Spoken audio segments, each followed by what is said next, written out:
What's up guys, welcome back to Tempe Creek, where we talk about our winery, vineyard, and small farm operations. We're just a little guy out here trying to make it. And today guys, we have a really exciting video. You know, ever since we started this venture, a lot of people have come up to me and asked me, hey, I want to get into the winemaking business or start my own winery up, but I don't have a lot of knowledge. And what I always tell them is the same thing. If you're worried about your first vent or you're just getting up your skills, what you should do is buy juice from the store and practice on that juice. Today, I'm taking my own advice and I'm gonna go ahead and make wine from store-bought juice. So let's buckle up and let's go to the most exciting place on earth.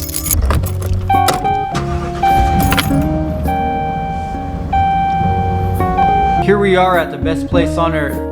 I'll edit out the video where my adoring fans just charge me. Alright guys, so here we are in the juice aisle, and you can actually choose basically any juice you want as long as it doesn't contain any sorbate or potassium sorbate. We don't want any of that. That's going to inhibit fermentation.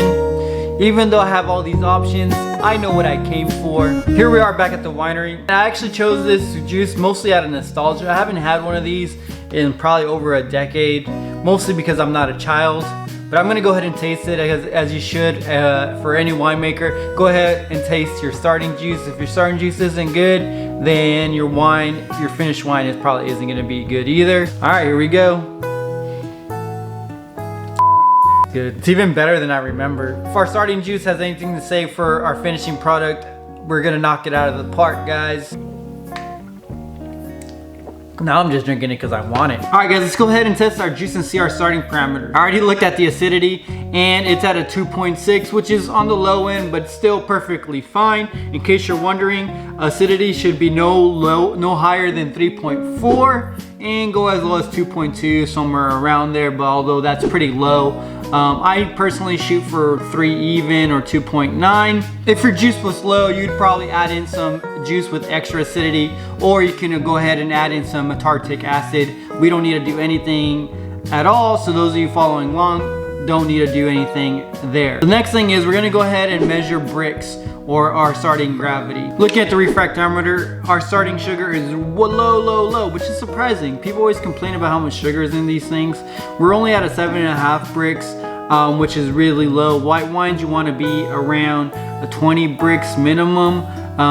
We're obviously dealing with a ready here. So we're gonna try to go with 13% alcohol, thereabouts. We really wanna be closer to 25, 26 Brix. So we need to add a ton of sugar to this. But before we can add in any sugar, I guess it's time for us to press our grapes. I mean, juice.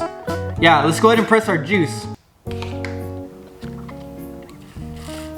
Alright guys, I want to do this as rudimentary as possible. So we're going to go ahead and use a 1 gallon jug because that's all we're going to be making is 1 gallon. And let's go ahead and start pressing these bad boys. I don't know what the best method is. So I'm just gonna try a couple of different ones.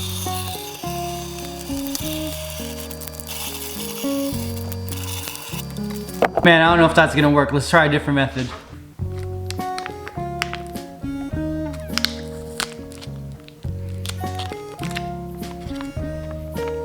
I feel like this is gonna go everywhere, but let's check it out.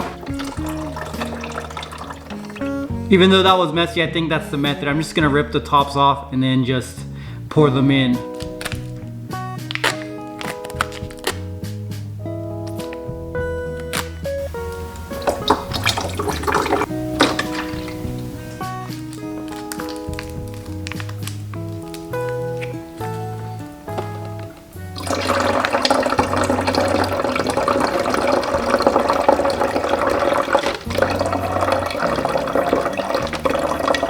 Alright guys, after a ton of mess, I finally got it close. I didn't top it off because we're gonna add sugar. That's gonna take some more of the space, but I got it close. This is where we're at right now. In case you're wondering, you're probably gonna need for 1 gallon about 3 boxes. Right here I have 2 boxes, but I'm gonna need a little bit more to top it off. So buy 3 boxes if you're gonna be doing this. Alright guys, I did the math and we're gonna need about 1.2 pounds of sugar to get this bad boy up to about 13% alcohol by volume, or ABV. So let's go ahead and add that bad boy in.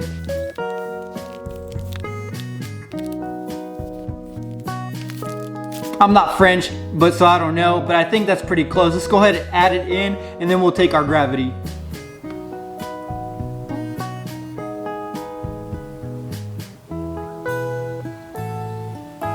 That is almost right on the money, guys. Let's go ahead and mix it up.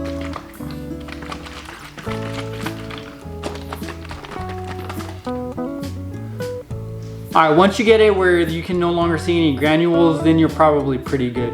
Let's go ahead and check our gravity. We're gonna do this rather quickly, but if you're looking for a video to show you how what I'm doing, go ahead and check out my guide, my beginner's guide. It goes into more detail, but let's go ahead and check our gravity to double check that we're actually gonna get the ABV we want. All right guys, checking my hydrometer. I was a little short, added in another 1/4 pound, so I ended up putting 1.5 pounds of sugar into our gallon. This is gonna give us a little bit more than 12 ABV, which is good enough for what we're doing. So our juice is ready. Let's go ahead and protect this. You can either use 1/2 gram of potassium metabisulfate.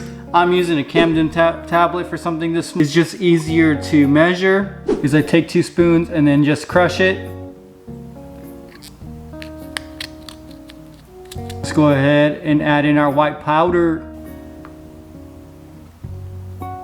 All right, our wine's protected. Let's go ahead and get our little bug started. I'm gonna go ahead and use Red Star yeast, but really guys, you guys can use whatever you want. Any type of yeast should be fine. This is a red wine, so we're using the Red Classico. To start my yeast, guys, I'm gonna go ahead and put really hot water in a small little vessel. I'm pouring in my bugs. Boom. Man, that smells good. And I'm gonna add in a little bit of juice to feed these hungry guys. Boom. I'm gonna leave this alone for about 10 to 15 minutes, and then I'm gonna go ahead and add it to our juice. Now that my yeast is awakened, we're gonna go ahead and add it in, and we're basically at primary fermentation. So let's go ahead and do that. Some things to look out for is maybe make sure you have enough headspace for the yeast you're gonna go ahead and put in there, but also enough headspace that this thing's gonna bubble for a little bit, and so you don't want it to over topple what you have going on there. So make sure there's enough headspace for the yeast to kind of bubble up some.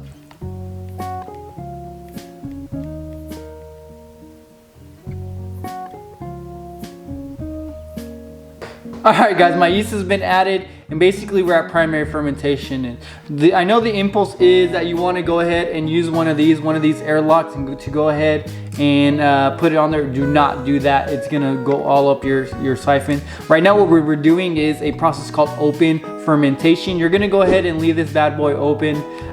You want to put something on it like a piece of cloth where bugs won't get in, but air can oxygen can get in there, and so that the yeast has the ability to multiply and eat all the sugar that's in there. Typically open fermentation lasts about 5 days or so, but this is a really small batch, and so I'm basically gonna leave it open for 2 days, and then I'm gonna go ahead and put my airlock on there. All right, this is a good point to stop the video. Next week's video, we're gonna basically rack the wine and get it ready for aging. I know guys, this was a really small batch, but if this video gets enough traction, I will actually go ahead and make a large batch of this, maybe even 100 gallons, if we can get this video to really get promoted. And if that happens, I will have it here for you guys. If you ever come to the winery, I'll have it here. It'll be our super secret menu item. If you thought this video was useful, guys, please hit that thumbs up for me. It really helps me out. If you want to follow along this process,